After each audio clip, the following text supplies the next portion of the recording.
నారా చంద్రబాబు నాయుడు గారు ఆ కాలేజీ నడపడానికి అవకాశం లేదు, మా దగ్గర డబ్బులు లేవు, కుదరదు, ప్రభుత్వం ప్రైవేట్ వాడు పెట్టుకోమన్నారు. కానీ జగన్మోహన్ రెడ్డి గారు అందుకోసం ఏం చేశాడు, 150 సీట్లు, ఒక 50 సీట్లు, 15 లక్షలు కొన్ని సీట్లు, 20 లక్షలు కొన్ని సీట్లు, అది కూడా త్రూ కౌన్సిలింగ్ మాత్రమే. ఎవడి రికమెండేషన్ కానీ ఎవరిది ఉండదు.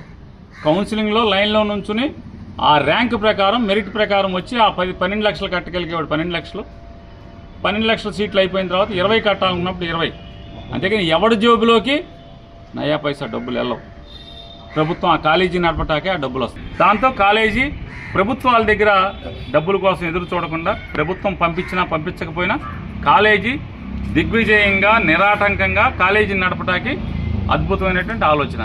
దాన్ని తప్పుబట్టి నారా లోకేష్ నాయుడు ఎక్కిన 100 రోజుల్లోపు ఆ కోటా రద్దు చేసి గవర్నమెంట్ 150 సీట్లు మొత్తం కూడా మెరిట్ మీద 15,000కి అందిస్తానని చెప్పినటువంటి పోటుగాళ్ళు ఇవాళ కాలేజీల మొత్తాన్ని అమ్మేసే పరిస్థితి.